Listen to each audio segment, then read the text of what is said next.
Penilaian personal disabilitas berhadapan dengan hukum.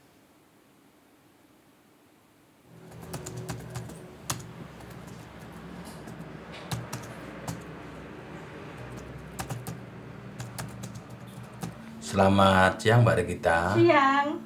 Saya mau tanya, kalau Mbak Regita itu difabelnya difabel apa ya? Saya nggak tahu Pak, saya bambang apa.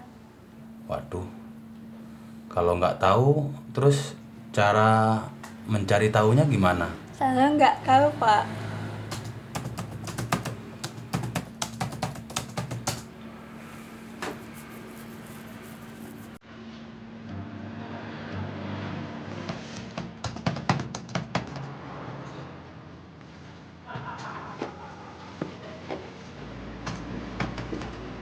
Apa ini sudah ada penilaian personalnya, Pak?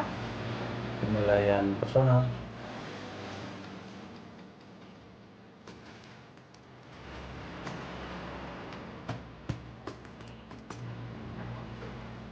Apakah kamu tahu kalau penilaian personal itu dibutuhkan dalam proses peradilan disabilitas?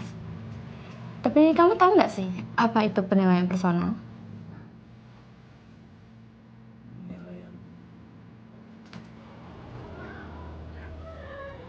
Penilaian personal adalah upaya untuk menilai ragam, tingkat, hambatan, dan kebutuhan penyandang disabilitas baik secara medis maupun secara psikis untuk menentukan akomodasi yang layak.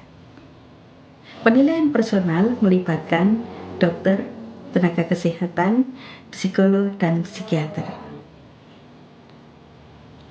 Semua penilaian personal penyandang disabilitas bersifat rahasia, hanya digunakan untuk kepentingan penegakan hukum. Apa tujuan penilaian personal? 1. Mengetahui kondisi individual penyandang disabilitas untuk mengetahui kebutuhan-kebutuhan terkait dengan aksesibilitas dan akomodasi yang layak yang diperlukan untuk penyandang disabilitas dalam proses peradilan. 2. Memberikan informasi tentang disabilitas kepada aparat penegak hukum dan stakeholder yang akurat dan bisa dipertanggungjawabkan secara hukum. 3. Pembuktian hukum bahwa disabilitas bisa menjadi penyebab ketidakberdayaan seseorang untuk melawan tindak kekerasan atau membela diri saat terjadi kekerasan. 4. Mengetahui traumatik yang dialami penyandang disabilitas dan perubahan perilaku yang terjadi pada penyandang disabilitas pasca terjadinya kekerasan. 5. Mengetahui strategi atau cara berkomunikasi yang efektif kepada penyandang disabilitas yang berhadapan dengan hukum. Bagaimana alur melakukan penilaian personal? Saya lagi jalan-jalan, terus tiba-tiba saya ini ditempeleng gini, langsung dipukul, nggak tahu ada apa-apa, orang itu langsung mukul muka saya.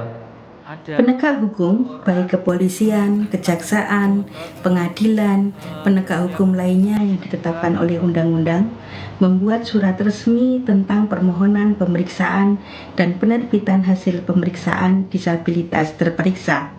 Surat permohonan dan penerbitan hasil pemeriksaan disampaikan kepada direktur atau kepala rumah sakit. Pemeriksaan yang dimaksud meliputi 1. Pemeriksaan fisik yang berhubungan dengan disabilitas terperiksa. 2. Pemeriksaan psikologis sesuai dengan ketentuan Peraturan Menteri Kesehatan Republik Indonesia Nomor 77 Tahun 2015 tentang Pedoman Pemeriksaan Kesehatan Jiwa untuk kepentingan penegakan hukum. Apa saja yang harus ada dalam sebuah penilaian personal? 1.